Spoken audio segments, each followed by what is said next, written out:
Welcome to Stories of Brisco and Bradshaw. I would be Bradshaw, and that would be your Chickasaw native, your Chickasaw Hall of Famer, Oklahoma's favorite son, Mr. Gerald Brisco. And you ain't seen over. I was down in Mexico in the early 90s. In the history of this business, there may be guys more that were as over, nobody more over than this man. Unbelievable character down in Mexico, unbelievable presence, unbelievable legend, several time multi-time world champion, tag team champion with the Great Muta. He is Mr. Vampiro. Vampiro, welcome to the show. Thank you. Thank you so much. I've heard from many people that you have said that about me, and I can't thank you enough. I don't believe it, but that's very kind of you. Thank you, my friend. Well, you shouldn't believe it, but he does say really nice things about you. And I got to throw this in. A friend of ours posted the Vampire Americano video on. You had nothing to worry about, my friend. He had the worst damn accent of a vampire I've ever heard in my life. The worst accent. I was the worst vampire ever. Yeah, you did okay. You did all right. we drew some people. Oh, you drew a lot of people. We sold out every building we put your name on. It was awesome. It was so much fun to be down there with you. It was incredible to see the whole thing, to see all of the different things you were doing, from your rock group to your cologne to you name it. You had everything down there. Man, you thinking back, I was 19 years old, 20 years old, no idea what was going on. And it was a magical time, my friend. And it was really cool when we finally reconnected at that expo years ago. After years of not seeing each other, it was really, really cool to hook up with you again. And here we are. So it's really cool. Yeah. And in the presence of two legends. That's right. And we're still working together because you're still doing stuff. You had a great retirement match. I thought it was fantastic. I loved every second of it. Thank you. I had a lot of fun. It was kind of cinematic, right? Because, unfortunately, because of the injuries, I couldn't even walk. So, I'm blessed that there are guys in this business. You both know better than I do. When it's an extreme circumstance like that, there's no egos involved and everybody kind of just takes care of you so you can get through it. I was frustrated. I got very sick at the beginning of my tour. So it was frustrating because I really wanted to go, but I couldn't. But the fans appreciated it. It was a lot of fun. Coming out in the coffin was kind of weird because I got stuck, but it was okay. Yeah. It's, as Bobby Heenan used to say, those things aren't made for air. They're No, not sir. made to travel in for living people. No, sir. That shaking of it was not me trying to cause sensation. That was me get me out of here before somebody gets hurt. Yeah. Your retirement match isn't like one of those Terry Funk matches, is it? Where you retire, then somebody offer you a big screen TV and you come out of retirement and you have a match, and then somebody else you retire again. Oh, hell yeah, of course. Oh, hell yeah. Absolutely. Hey, at least you're honest. Terry was never honest about it. Absolutely. Yeah. Absolutely. Yeah. But not in Mexico. That was a goodbye to Mexico. I'm burned out on it spiritually and mentally. There's nothing there. So it was awesome. For those that didn't see it, it was so cool because you had all your old nemesis were in caskets. And then you'd see a picture like a tribute to them, and then they'd unveil the picture. And then the person would come out of the casket, and of course it was one of your nemesis that would jump you. It was so much fun to see. And every person that came out later as a progression was a bigger and bigger name, and so the crowd was more and more into it. It was so much fun to watch. It was so cool because the idea was to protect me being not able to walk. On the arena floor, you have the 4 entrances around the arena.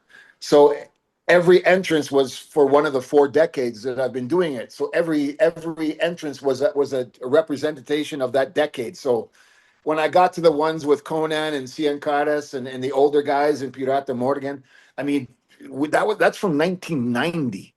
And those guys were veterans then. So just the fact that they came out for this, I cried a lot out of gratitude. It was really, really special. Yeah, it was fun. Yeah. How in the world did you end up in Mexico? I mean, of all places, you just kind of went down there looking for a job. Was that what it was? I mean, it's just, to me, it's one of the craziest stories ever. You show up down there, don't know the language, I don't believe at the time, and become one of the biggest stars in wrestling history down there. How did it all start? How did you end up going down there?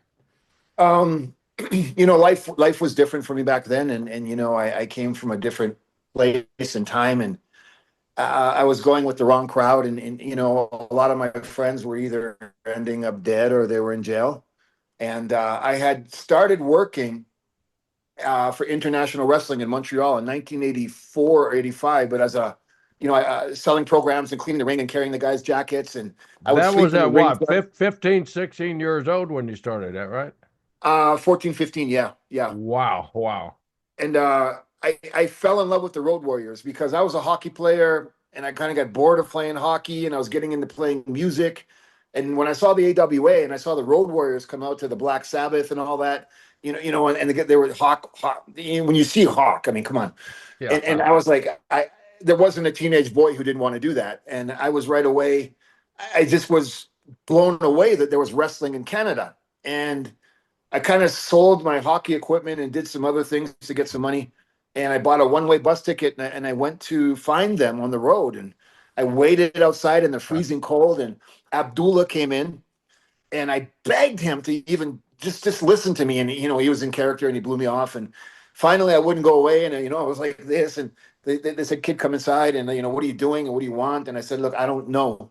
I just know this is where I'm supposed to be. And I sat down with Abdullah and uh, I traveled with Abdullah from that day for a week, and he just taught me so much. And I started to kind of fall in love with pro wrestling, and the company closed because a lot of the guys went to New York. Dino Bravo, Rick Martel, all those guys, the Rougeos, the Bulldogs. That's when Frenchie Martin, all those guys kind of were bought by Vince, right? When he took over the territories.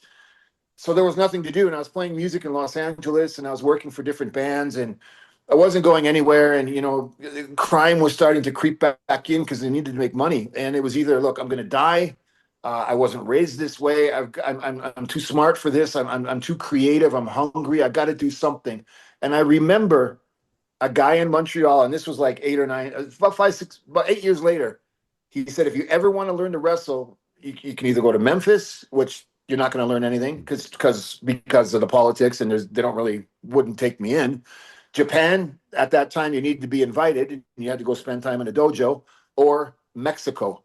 And I don't know why, but I still to this day remember the phone number for the Arena Mexico, and I called it, and the gentleman, he passed away, answered the phone, and he spoke English, and he said, "Look, stop your bullshit. If you really want to learn this, just show up." I showed up, and I just went there with a pack sack. I had 60 Canadian dollars in my pocket. I had no idea what I was going to do. I slept on the street for a few nights, and I went looking for a gym to work out in and to shower because I was like, fuck, I don't know what the fuck. And I ended up, I said, and the guy looked at me in the taxi, and I don't know if it was because I had long hair and the leather jacket. He took me to the Arena Mexico. I had no idea that the Arena Mexico was the Vatican of pro wrestling. Right. Yeah. And when I walked in there, Antonio Pena, rest in peace, who was the creator of AAA, did a kind of a double take.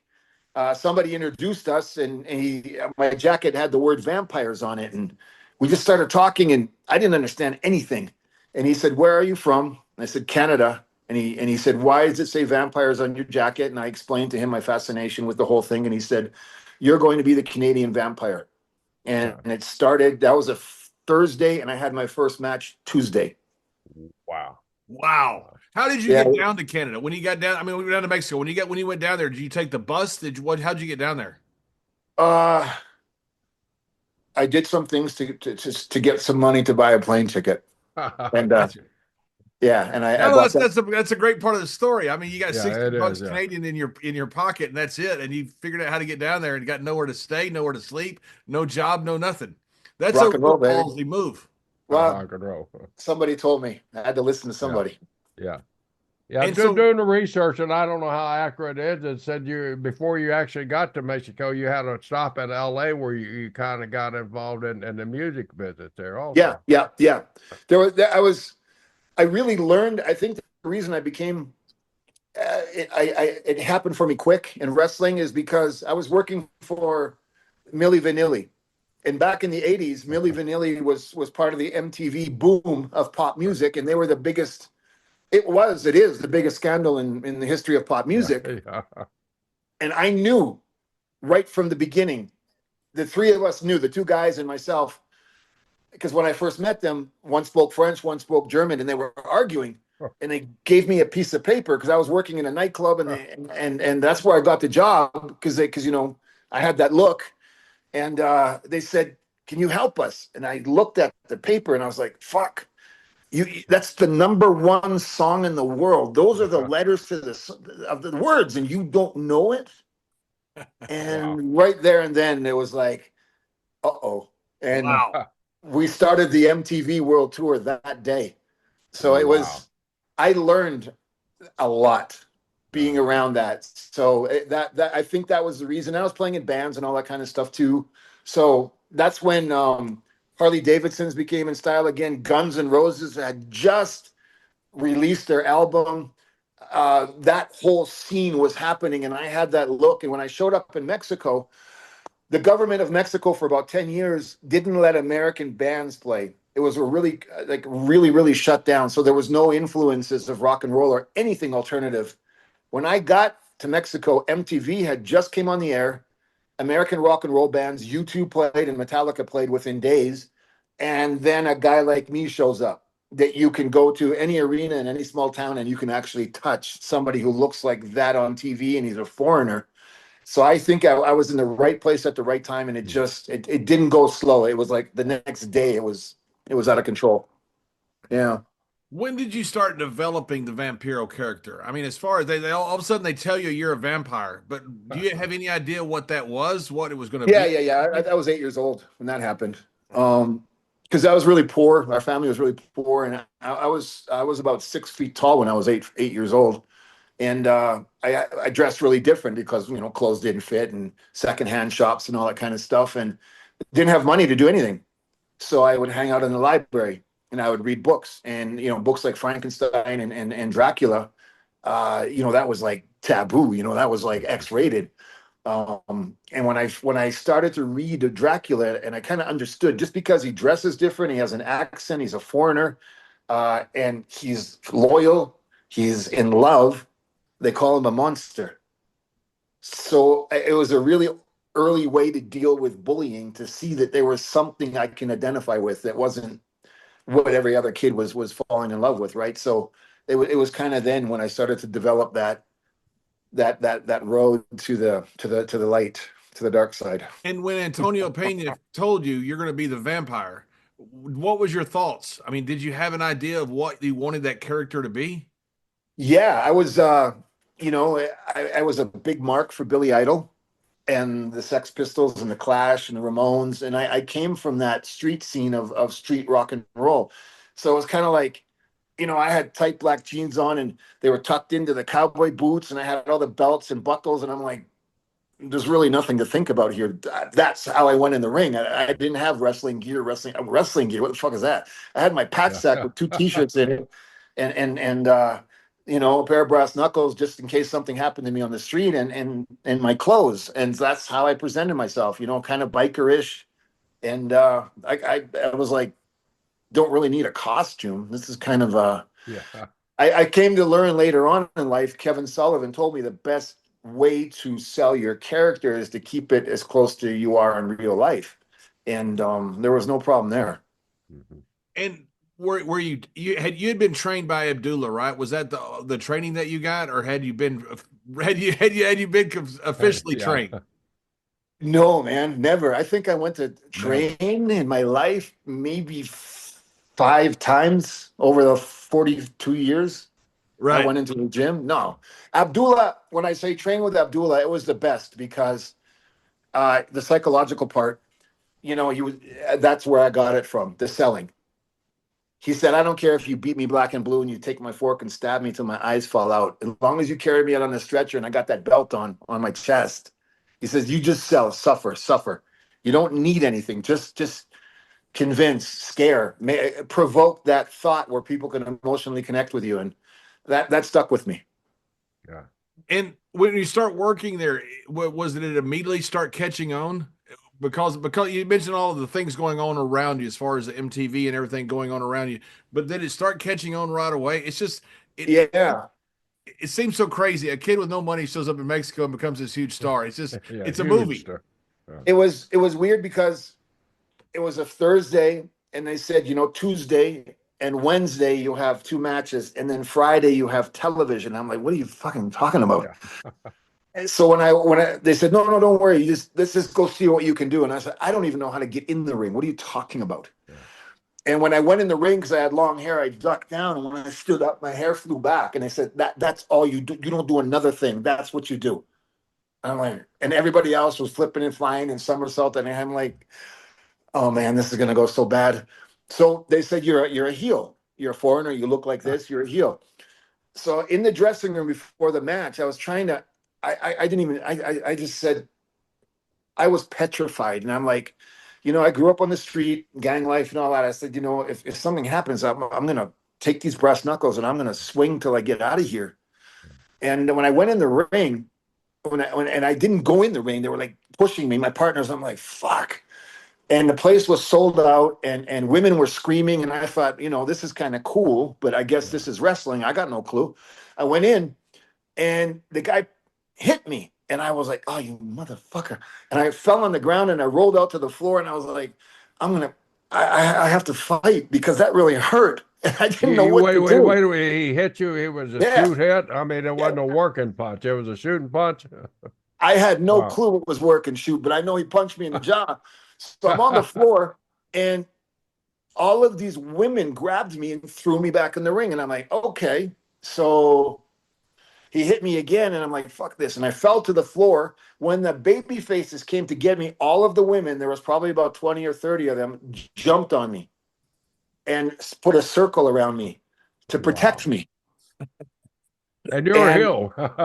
Nobody knew what to do. So it was like that all night. And then when I went to the office the next day, I was the guy was like, if you do that again, you go home. And I'm like, I don't even know what you're talking about. The next night it happened again, but because down there, the press was really quick. And then all of a sudden there was we got there and there was about 2,000 people outside. And I'm like, holy fuck, we're here early. And they're like, no, those are the people who can't get in. They heard about you. I'm like, what are you talking about? So I went in and it happened again. And I went to the office the next day and they said, you know what? We got to let you go. You're not understanding. You're not paying attention. I said, what do you want me to pay attention to? I don't speak the language. I don't know. I'm 19 years old. I don't know what the fuck's going on. They said, okay, you got to do TV tonight. Learn a little bit. Wear these clothes. and do the match. And then, Monday we'll get your ticket home and thank you. I did the match. So when I went Monday to the office to get my plane ticket, I had 17 bookings in the next 10 days. Yeah. And they said, you're not going anywhere. And it just, from there, it was just like, they put in Kamala with me. They brought in Chavo Guerrero, rest in peace. And they were like, teach this fucking kid to be a heel. And it was like, it couldn't happen. The women started coming out in droves, and it was like a Teen Idol type thing. And it was just like, no, leave them alone. And it just kind of went from that, and it hasn't stopped. So that's kind of what happened. When you were in the ring, the terminology of our business, it isn't easy to understand. How did you get along with the terminology and where guys wanted you to be? And did you just kind of follow a role, or what was your style at that time? I had no clue what to do, but learning from music, playing on stage and seeing when musicians would pump up the audience or certain songs and things like that, you kind of figured it out as I went along. And you just, it's all about timing. You're either really technically talented or you really have that charisma where you can understand that flow. And I just kind of played it by ear, improvisation. And after about 2 weeks, I kind of understood. And all I had to do was sell and, ask him. John would just beat the shit out of me for like a day. And right at the very end, a duck, groin shot, that was it. Place goes crazy. And I'm like, why learn more? What else do you need? Why make it complicated? So it was kind of like that. What was Pena telling you at the time? Did he? Because I've seen when guys come in, like Jeff Hardy came in, and I don't understand anything Jeff does. So people say, "Will you give Jeff some advice?" Why? Because he's incredibly over, and I don't know anything that he's doing. I say, Jeff, whatever you're doing, keep doing it. It just because it works. I don't know what you're doing. It works. Is that what Pena was talking to you about, or was he trying to advise you in some way? Pena, when I exploded, Pena started AAA. and I stayed with the CMLL. Pena told me, he says, everybody's left except you, but you're the only one in the country who draws. Stay there. Let this happen, and when the first boom ends, then jump. He said, if you stay where you are right now, you'll have the political control that nobody else would ever even dream about, because you're the only one, and you're the only one who stayed loyal. If you come here, they're going to eat you alive. You're too green. You're too nice. You're too sensitive. You don't get it. Yeah, and I just kept quiet, and I stayed in the Arena Mexico, the CMLL, for 5 or 6 years before I even made the move to leave. I didn't need to. I was working minimum 12 times a week, and I was making a lot of money back then. So there was no point to go anywhere else. And I tried that. They said, look, there was a Mexican movie star. His name was Pedro Infante, and he was like Elvis. But he suffered, and they would beat him up all through the movies. And he was, he suffered and suffered, and he clawed his way to the top. And at the end, he would sing the song and leave with the girl. They told me, study him. That's what Antonio Pena said. Study that. Don't learn to wrestle. The moment you learn to defend yourself, no one's going to care about you. Do that. Make the girls cry and leave with one at the end. Break hearts and inspire hope. And that was my big coaching in wrestling. Great psychology there. I think so. It worked for me. Yeah. What did the old legends think about you? The guys like Connect, guys like Mascaras. What did those guys think about you when you came in? It was like going to jail. And not that I've ever been to jail, but that environment where the inmates, they control the show. And they knew, because a lot of them had been to Europe. A lot of them had spent years in Japan. Some of them had done independent territories around California. So these are guys who were brought in by the heroes of the 1970s. The guys who followed the protocol of discipline and etiquette. And these guys were like, as long as you keep your feet on the floor, you're not going to get your ass kicked. And they on purpose protected me, because they would get a percentage. I'm the only one who had a guarantee. So protect the golden boy, because the bigger house, we get more money. So they wouldn't let nobody touch me. Nobody touch me. I had partners who were straight up old school shooters, killers. And the guys who were working against me were even worse than them. So anybody who was involved in that match, who wasn't on the team, they were schooled quick. Yeah, I was protected. Really, That's pretty cool. Yeah. I was blessed. I didn't know, but I kind of was told later on, and I kind of understood it. And then as I got older, and I kind of fit in, and they saw that I was a respectful person. Thank you to my previous experience in organized hockey, that I was going to be okay, because they told me a few times, if you start to think you're a little bit more than you are, we're not going to beat the shit out of you. We're going to stab you. So and I got the message real quick. Well, you say you're working 12 times a week. Was your booking pretty well spread out? I know for those that don't understand, there's only 7 days. Yeah, you did a lot of double shots, obviously. Were they TV double shots or arena? What was your schedule like? I mean, how was the travel during that time? Oh, it was brutal. It had to be. The easiest way to tell, I have a story, and it's kind of a record. Still, nobody believes it, but except the people who were there. I wrestled 12 times in one day. Wow. Really? In one day? In one day. And John, Mexico is so big. So I had 3 shots in the morning in Mexico City. They rented a plane. They flew me down by Cancun to do an afternoon shot. Flew me back to Mexico City. I did 3 more shots. Then I flew to all the way Monterrey. across the country. Oh, yeah. Then from Monterrey, I drove to Saltillo, which is an hour away, came back to Monterrey, do 2 shots there, and then 1 more shot at night. And that was Sunday. And then Monday, I did another 2. Tuesday, Wednesday, flew back to Mexico City, worked Wednesday night, did 2 on Thursday, did TV on Friday, and then Saturday all over again. Every week. Amazing. Every week. Wow. Yeah. That's the most I've heard of. I've heard, I've heard a guy, that's the most I've heard of. You remember in Monterrey, we would do 5 shots a day. It was like a given. It was crazy. Yeah. Really, Jerry, we'd do 4 or 5 shots in one day. It was crazy. They had shows all around. You go and do them. They were all sold out, especially when Vampiro was there. They're all sold out. It was crazy. Yeah, it It had to be was. the most I ever did was 5 times in one day, and I was worn out. I can't imagine 12 times in one, especially with the travel. Once is enough. Yeah, once Now, is now enough. it's You like, got to. what? I got more than one a month. Leave me alone. It's amazing, and no offense to the kids today, no offense whatsoever. But it's a different world, and God bless them. They're making a lot of money. They're not having to wrestle a bunch. But if they had to wrestle twice in one day, they would pitch a bitch. A lot of them. But I Well, understand it. It's a different time. We grew up in a different era. Yeah, I mean, if they don't have catering and yeah, band-aids for their pinkies, they don't know what to do. that's true. Did I just say that? What's that? Did I just say that? Yeah, yeah. I think you did, and Yeah, I think we agreed with you.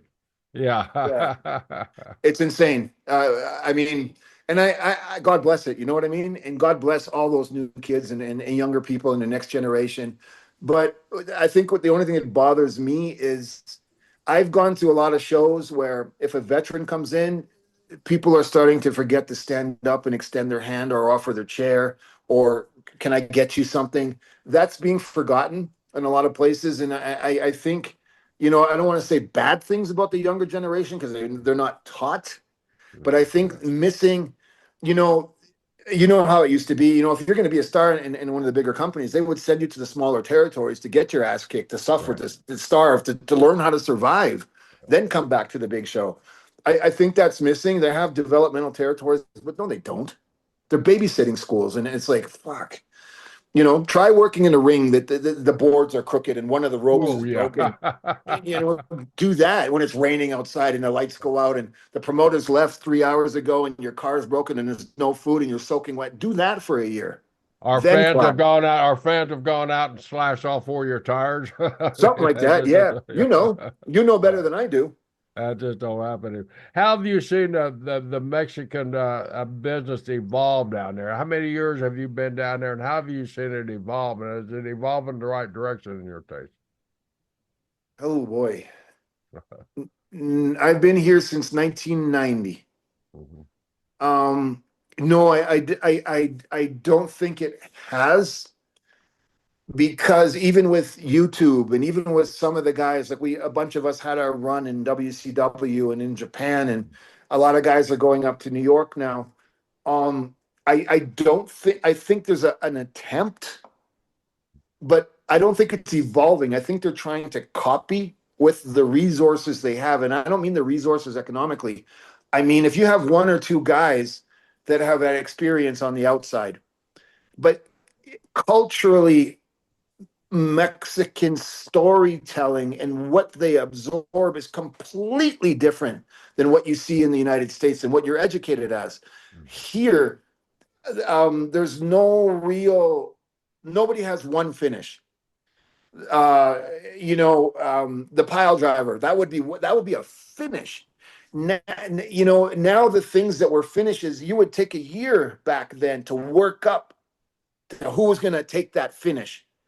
Now there's none of that. Now there's no psychology. There never has been. But one thing that makes me insane about Mexico is you have a referee and then you have three heels beating the shit out of all of babyface. Then the next one, then the next one, and the referee is joining in on the beating. And there's no disqualification. There's no rules. They're not working the tag. There's no room to create drama in the public. And it's become such a thing that the people, when they see American wrestling or Japanese wrestling, they're like, that's boring. They're talking too much.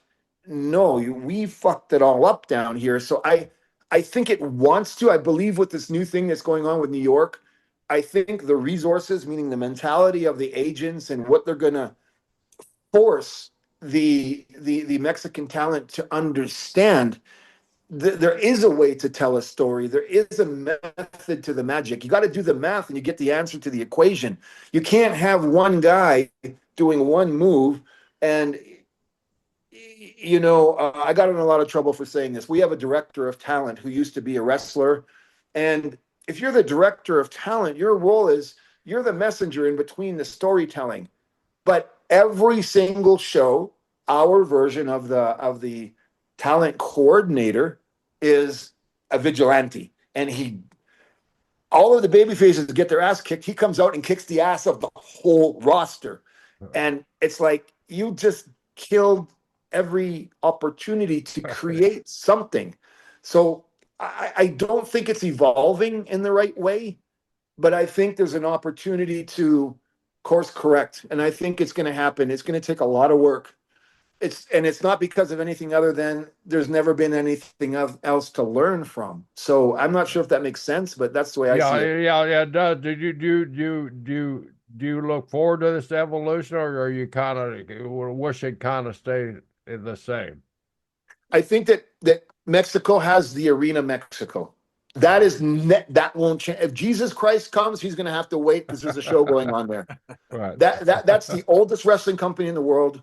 Right. They will not change. They are very all Japan mentality, Bubba, and that Right. old school. It is Ricky Dozan type stuff.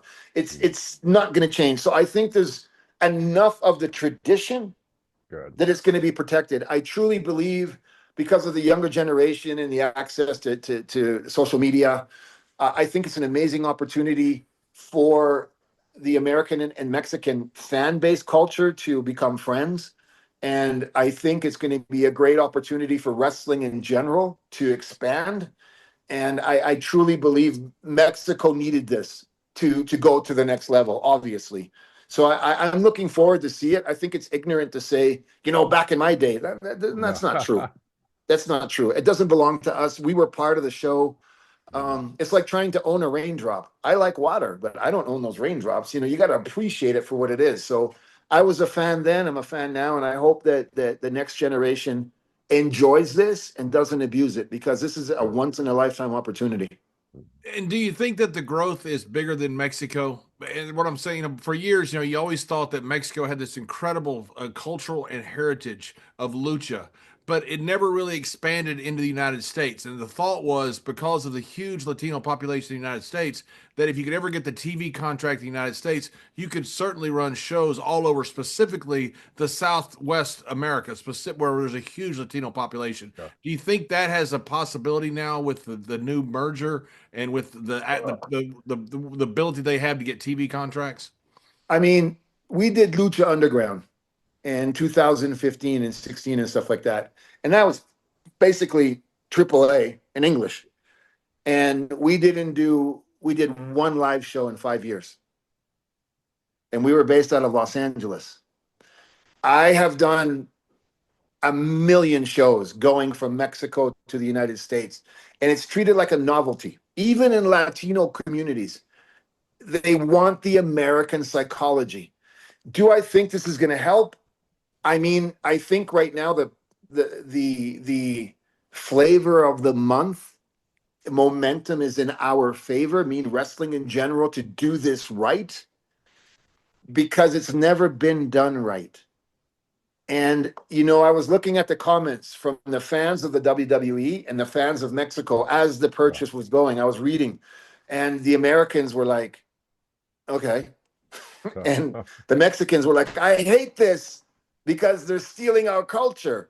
So I'm like, I don't care about the business, or I don't care about the styles until you bridge that gap. Right. It doesn't matter what TV contract you have. Yeah.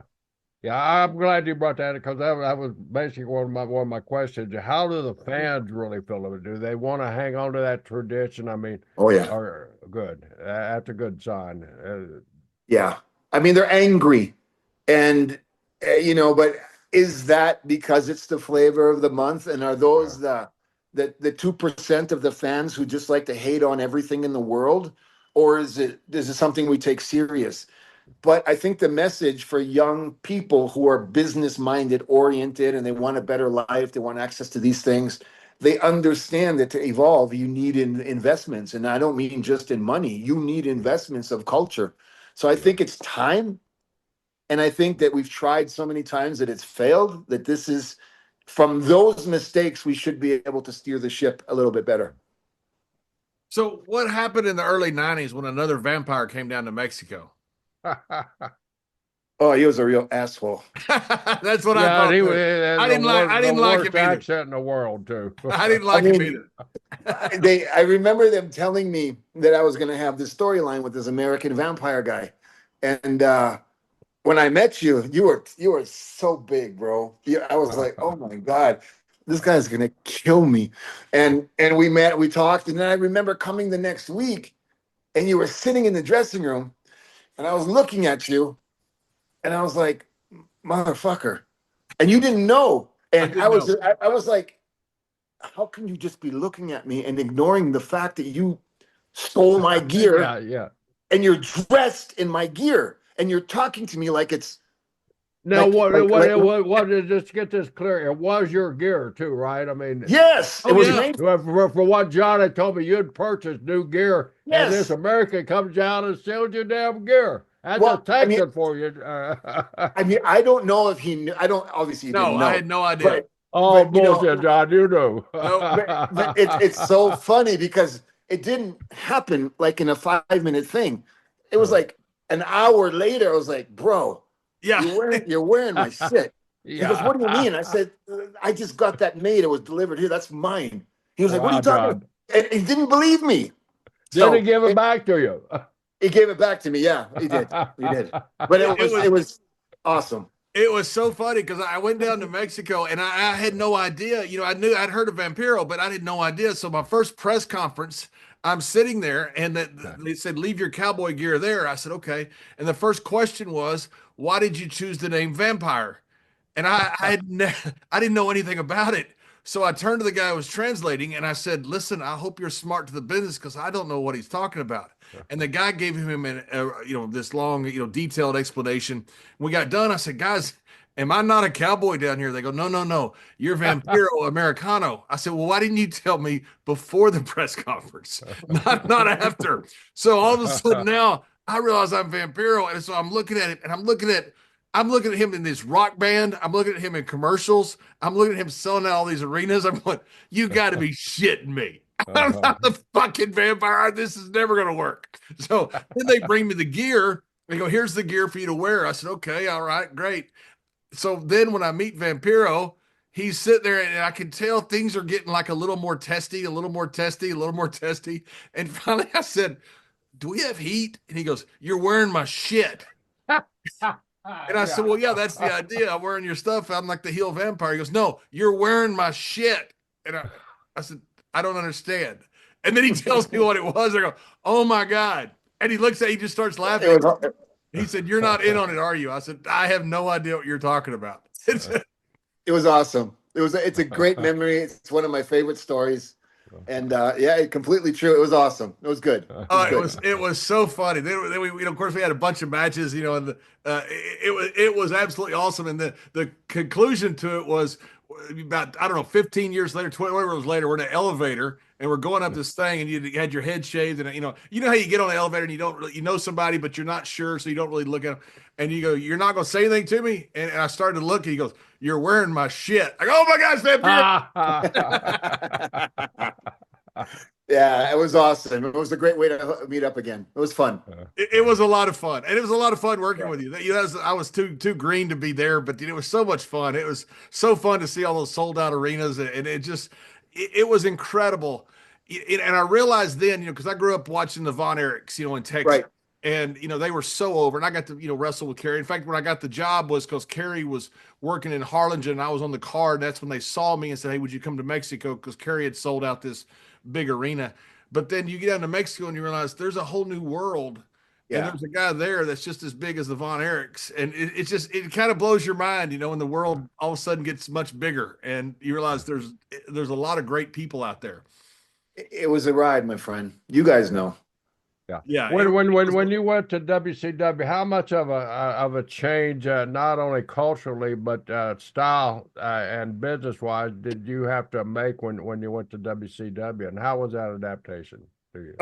I was blessed because I had toured Japan for a while, and I got to work with all the top names in all Japan for a while, and so I kind of, that was, as I was learning in the business, I really adapted that Japanese style. So I was way more advanced than I was in the beginning in Mexico. I really don't, I used to not have anything good to say about WCW because that was at the height of the horrible politics in WCW. Yeah. And at that time, I didn't get along with Conan in any way, shape, or form. I don't know why, but you know how this business is. If somebody don't like you, they just don't like you. Yeah. And he was there a year before I got there.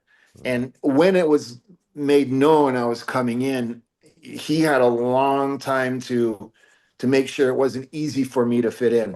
Yeah. I'm not speaking bad about him. Him and I have since made up and we're friends. But at that time, I'll never forget the first day I walked into the dressing room and I went straight to Lex Luger and Sting. And I stuck up my hand and I said, I'm so happy to meet you. They both just looked up at me and they just kept tying up their boots. They didn't even breathe different. And I was like, I was so disappointed. And that's, you know, I loved the fans and I met the love of my life there. I had great matches. I got to travel the world. But you know, there was an issue with some guys with their substance abuse and the politics. You couldn't go in there and say, "Hey, how you doing today?" It was like, "How much you making? What did he say? What's yeah?" And I was like, "Fuck, I don't want to be here." I really became depressed being there, to be honest with you. So it didn't matter if I was adapting the style or not. I had to slow down because they're like, "You're a heavyweight. You can't be doing that." And I was like, well, "What do you want me to do?" So I didn't have a good experience. No. And you did get the tag with Muta, which that part had to be a lot of fun. I think my favorite match of my life, and I see it every now and again on YouTube, is when I was against Muta. And I told him, I said, "Hey, man, can you paint my face like yours?" And he put in Japanese, "Vampiro likes to suck dick." And he painted out of my face. And I was like, "All right, you fucker." And That's I said, great. I said, "I'm going to mirror every move that you make before you make them," because he was my hero. And he has these little movements and he pops and he snaps and he's quick and he does these stances. And I mirrored him and I watch it on YouTube and it's about 6 to 7 minutes, breath for breath, movement for movement. And it was such an honor for me to show him how much of an influence he is, not only on this young man, but on the business in general. It was a sign of respect. And I told him that and he understood it. But I pulled it off. And then working with him, it was so awesome. It was so incredible. And we went to Japan and he said, "You know, we're going to have a match, you and I." He said, "It's 47 minutes." And I'm like, "Muta, what the fuck?" So I can't do more than 3 minutes. What are you doing 47 minutes? He goes, "Japanese style." He put me in a leg lock for 30 minutes and we just laid on the ground. And then the rest was the finish. And the place went bananas. And I was like, man, the wrestling is a trip. You'll never know how much you don't know until you actually do it. So I enjoyed. Yeah, I saw him in Europe with Tony St. Clair have one of the best matches I've ever seen. I'm such a fan of Muta. He was so good. Every time I see him now, I'm a mark for him. Me too. He's such a freaking legend. He was the first real heavyweight who wrestled like a lightweight, you know, with the moonsaulting and the quickness and the jumping kicks. And I said, I don't ever want to wrestle on the mat. I'll look silly trying to compete with the other guys who've actually trained. But what Muta does, I can do. I can copy to an extent. And I started taking martial arts just because, you know, a taller guy and long, high kicks and those kind of movements. And it worked. And Muta to me is probably if you ask me who was my favorite, greatest heavyweight of all time, it was definitely Muta. And the reason you went to WCW, was it just opportunity? Was it where you just kind of burned out on Mexico, or did you want to do something? Yeah, I was burning out and I was recently married. You know, I was trying to save my marriage and the money was starting to dry up in Mexico and I was really burning out and I just needed to do something different. And that's when I asked for the opportunity to go and I went and it kind of just clicked. Yeah. And you worked with some guys that I worked with recently. I don't know how you have a good feeling or bad feeling about them, but the Juggalo Championship Wrestling, the Insane Clown Posse. Did you enjoy working with those guys? Yeah, we were real close for a long, long time. Kind of grew apart lately, but that was fun. That was probably my favorite part of WCW because we were, you know, back then it was unheard of to have a independent belt on national television for a big company, and we did that, and I was part of that. So that's kind of part of wrestling history, and that was really cool. And plus, those guys were, you know, they're just crazy. They're fucking nuts. And we had a lot of fun. We had a lot of fun. Yeah, that was fun. That Yeah, was a they're lot still of doing a lot of that's stuff with wrestling. They're big wrestlers, but they're just good. They're good fun guys. I've always enjoyed being around those guys. Yeah, they're awesome. I got nothing but good things to say. It's just, over time, people change, people grow, and I really needed to fix myself. I got really sick for a while, and I just kind of needed to I needed to take a lot of things out of my past to get over the depression and the psychological stuff that was really kind of eating me up. And that just, it kind of put a distance between us, and that's all. But we had the best time for sure. Yeah, and all the sickness and stuff that you've had. Are you look like you're now healthy and pretty well as far as mentally and all that. Are you? Yes, yes. I got misdiagnosed for the beginning stages of Alzheimer's. From That all had the to be scary. I mean that's Yeah. not a diagnosis that you take lightly. Right. No, not at all. Because I really, I was 370 pounds. I was in a wheelchair. I couldn't breathe. I had zero memory. I couldn't remember if you said, "Hey, how you doing?" I wouldn't know how to answer you because I forgot your question that quick. Wow. And I was really, I didn't think I was going to survive. And then when they told me that, I broke my neck. And because of the position of my neck, my head going forward, the weight of my head was not allowing the blood and the oxygen to get to my brain. And I was starting to really, really lose my memory, and I lost all function. I got severe nerve damage in my that I'm just getting over, because of the new technologies and peptides and all this new lifestyle. I feel great. I feel amazing. I got healthy. It took a long time. I got a long way to go, but my partner's a doctor, and and just I really got into studying magic and the occult, and I really went the paranormal route because that's my true calling. And once I started to get into ritual high magic, I became friends with Damien Eccles. I don't know if you know him. He's the guy, the West Memphis Three, who was falsely accused of killing those boys, and he was sentenced on the death row, and then he got free. They did all kind of documentaries on him and on Netflix and stuff. And he manifested getting off of death. He manifested his innocence through ritual magic.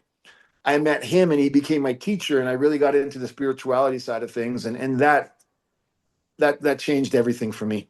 What That's what got me better. what's involved in ritual magic? Ritual magic is just using energy. But like when I say ritual magic, there is a process. People go to yoga and they get really feeling good and they feel like they're doing something. But yoga is the original martial art. In yoga, the more advanced positions are to put your body in a certain position that you're almost an antenna to open different portals on different frequencies and different levels of different dimensions.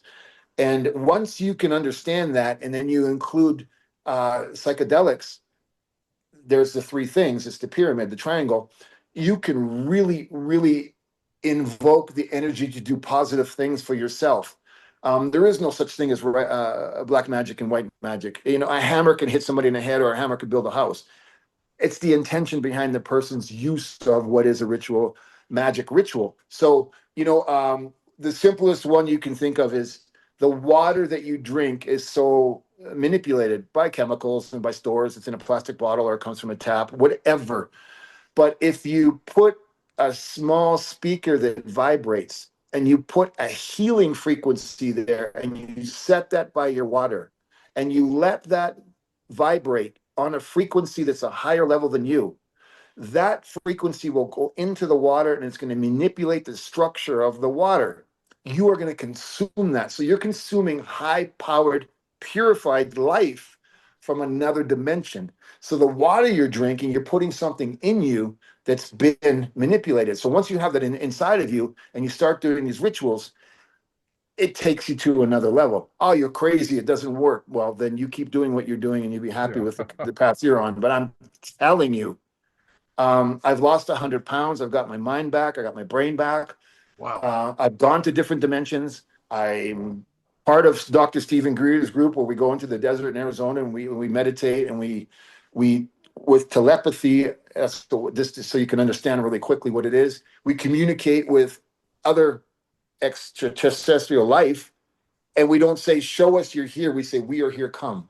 So it's a whole different movement. And when you get into this level of stuff, when I go to Italy, I go to the underground Vatican, I go to Turin. Turin's a real mystic city. There's a big movement of magicians that do ancient type rituals. It's all about philosophy, it's all about psychology, and it's all about being in touch with you. So it's kind of something like that. Graham Hancock does a great episode on Yes. ancient Yeah. civilizations, but he Sure. talks about the psychedelics that are brought about by Mayan and Incan civilizations. Was that influence in Mexico? Was that one of the things that influenced you being in Mexico because of that tie that they had to psychedelics from the Incans and the Mayas from their history?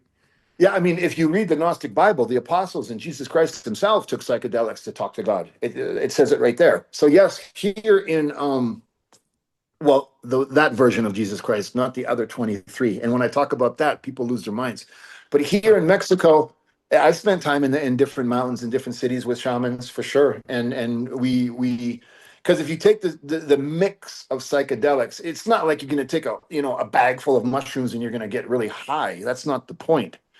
But if you do the ritual, the purification before that, and you get into the zone and the vibrations and the incantations, and you purify yourself and you prepare yourself to go on a journey. And once you start the journey, you do need a guide. You do need a shaman who can walk you through where you're going to go.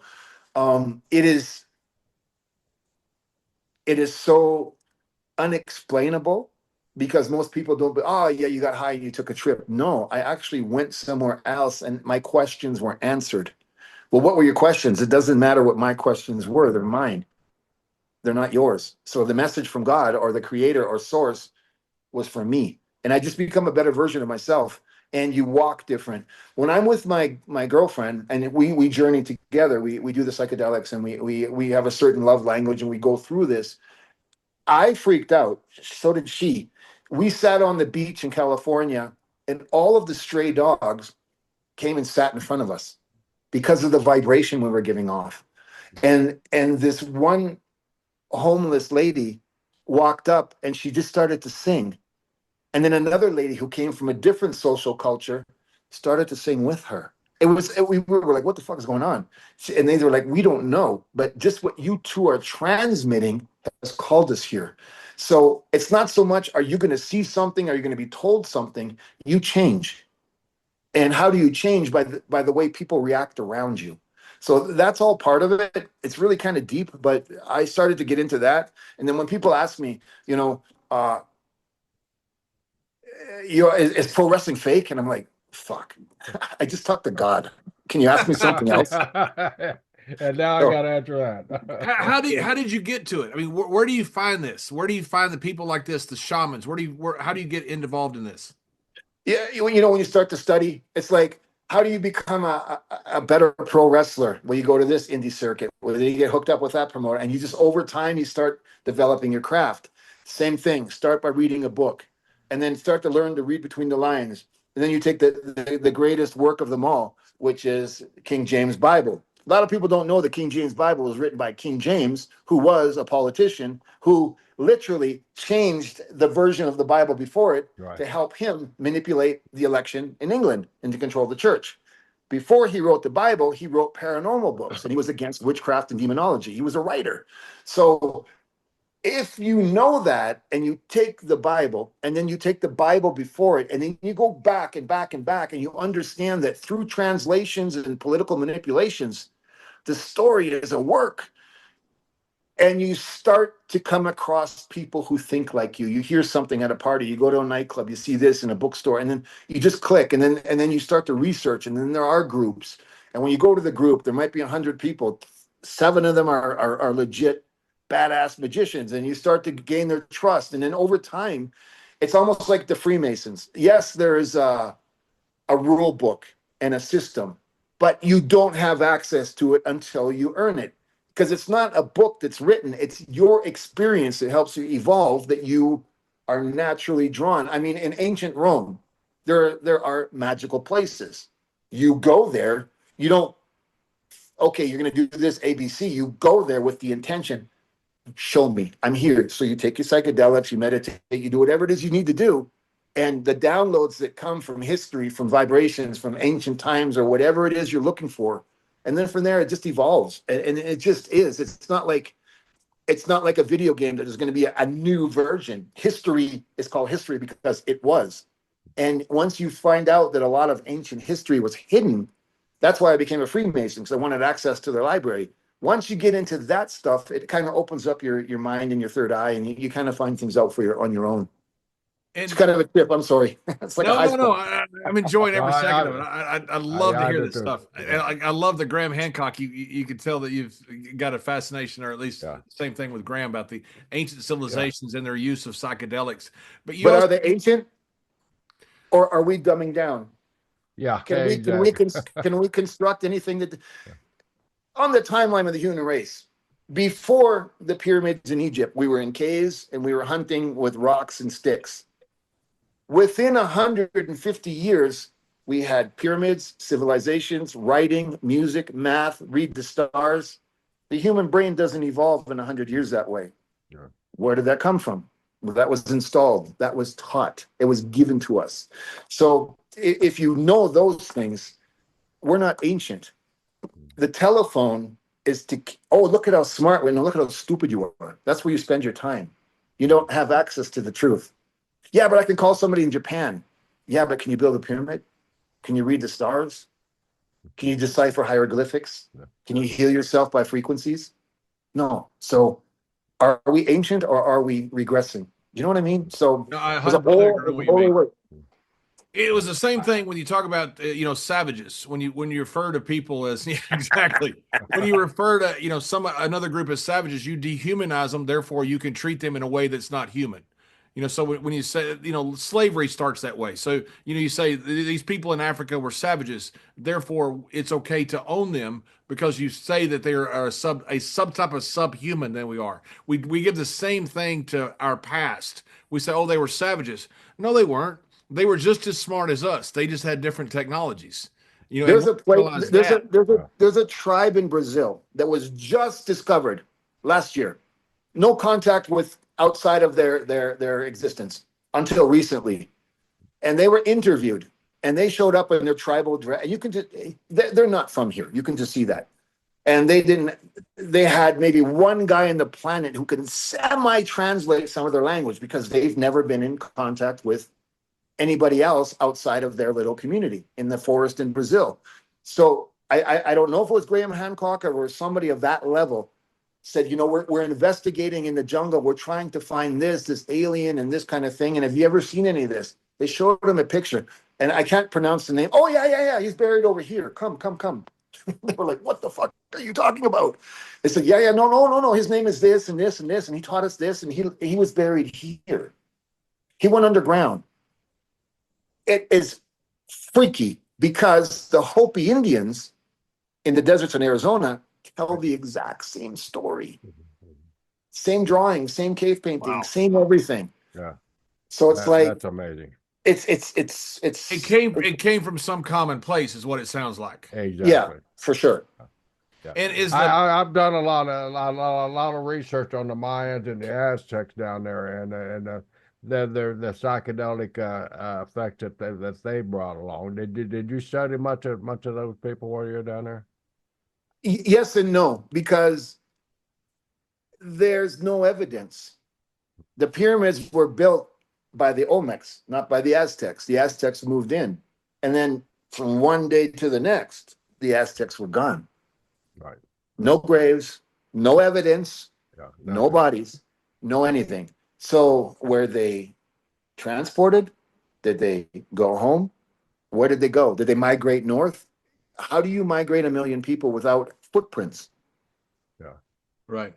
But isn't there a trail going up from Mexico to like New Mexico around the Chaco Canyon area up in that area? You got to remember back then there was no border. Yeah. So that was all technically Mexico. Yeah. You got to think about that, right? Yeah, for sure. Exactly, yeah. But during my studies, I see there is a trail. There's an opening in that Chaco Canyon that places directly south, and there's like kind of like a man-made trail that's nothing like they've ever seen before. That trail goes all the way down past Mexico City into where the Mayans were populated. South of Mexico in Guatemala, they have 5,000 pyramids that they've discovered because of that new technology of photographing that X-rays the land. That's unreal. It's amazing. It's, Yeah, I it's mean, amazing. Yeah. yeah, I mean, come on. Yeah. And is the paranormal involved in this, or is it separate? Because you were telling me, but you live in Guadalajara, in the famous Guadalajara cemetery. I've watched so many videos since I saw you in the dressing room, and you were telling me about Guadalajara. It's unbelievable. Is that involved the same with this, or is that separate? I mean, it's a little bit separate because, you know, it is a haunted cemetery. I'm not very convinced by hauntings. I'm a fan of that stuff, and there is a reason for it. Have I seen some things with my own eyes there? Oh yeah, for sure. But the paranormal and hiding history are two different things. And the paranormal, you know, a lot of it deals with energies. Like a lot of people say ghosts. I heard something under my bed or something moved. Well, you need to understand there are beings on other frequencies. The human eye can't see that quick. So on another frequency, an evolved species could be right beside us, vibrating at another speed. We don't know. And they're not able to see us because we're so slow. So there must be somebody also looking for things. So if something moves, how do we know that that's not somebody else looking for something, but it's on another? Oh, we don't know. That's a ghost. A ghost of what? Yeah. So when you see like, oh fuck, there's a girl who crawled out of the television and she's coming to eat the family. I don't really believe that will ever happen. I love it, but in this haunted cemetery that I was telling you about, it was built behind a mental hospital, a psychiatric hospital, and it's been closed down since the 1930s. And there was a big epidemic here that this was colonized by the French. So that cemetery was only for the aristocrats of the French people and their descendants, and a lot of children died. So right after the 1930s, they closed that down to the public. And over time, the hospital became like a Red Cross. It wasn't a private hospital anymore. But there was one incident, and they had trees all over the cemetery and all that kind of stuff. And they cut the trees down so that because there was a patient and he was going insane and he hated his family, that he stood up, he jumped out the window and he got caught in the tree and he hung himself. So they cut the trees down. Now, every day, I don't care. Well, John, when you come, I'll take you and I'll show you. There's a certain time of the night when the moonlight hits the wall outside of his room and you can see the shadow of a body hanging and the head's to the side, right below the window. Wow. That'll freak you out. Is it Yeah. true? I'll bring you and show you, and then you tell me. That is amazing. I love stuff like that. I'm very much. I'm a agnostic. I'm not a skeptic. I don't know. I don't know if it's what's real or not. I just know that you are a smart guy, and you're telling me that you saw something, and you did. That's what I know. So Yeah, I mean, there's something yeah. there, and I think that's cool. Yeah. I mean, vampires. The original folklore behind a vampire is if somebody had committed suicide, their soul was damned to earth for the rest of time. So in Polish cultures and Greek cultures, that's where that came from. And if there was a rumor that that person was haunting the village and bothering the ex-wife or the ex-husband, they would decapitate the corpse for superstition. When the immigration came to the United States and there were all these mixed cultures and folklores, there was an epidemic of emphysema. Emphysema fills your lungs with fluid and blood. So when there was a big vampire scare at the beginnings of the United States in smaller towns up around New York and Boston and things like that, they would accuse somebody recently dead of being a vampire. So they would dig up the corpse, and if they would press on the chest, they didn't know that that person had emphysema, and the blood would come out of their mouth. This is a shoot story. So they would stake in the heart and cut the head. That's where the Hollywood version of the vampires come from. That got so serious, that's where they started putting a string in your coffin with a bell on the outside in case you were buried alive and you came out of your state of having an attack of emphysema, you would ring the bell and they would come and dig you up. So it's a heavy thing. Tremendous.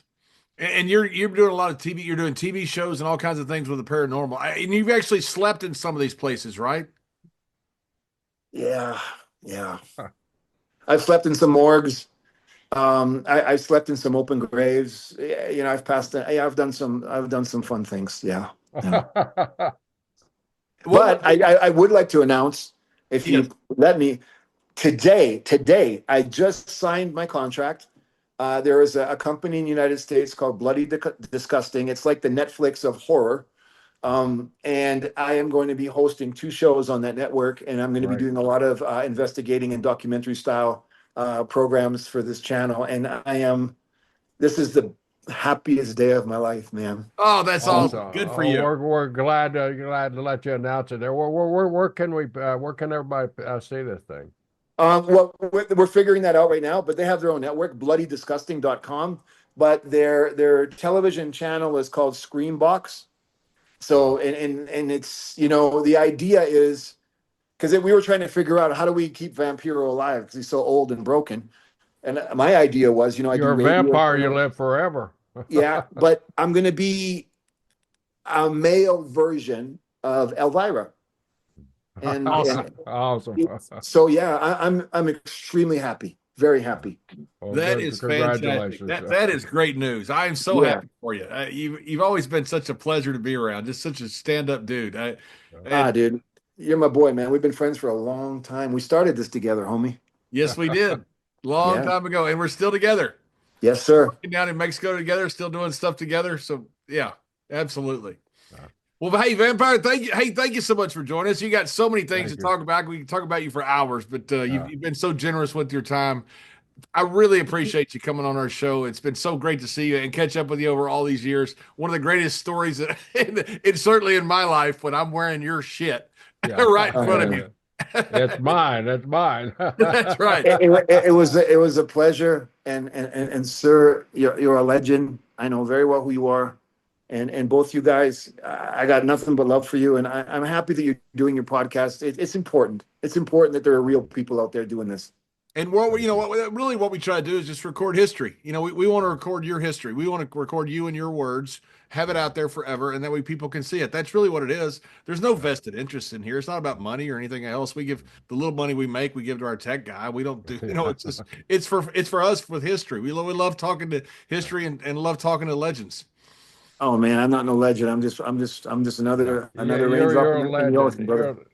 You're a legend, and John told me, you know, we had a chance to get you on. I've never met you, but I've followed your career Wow. almost since the beginning there, especially during your WCW days, and I've always been fascinated by it. And just to get the opportunity to speak to you, it's been a pleasure. Thank you so much. It's a blessing. Thank you, sir.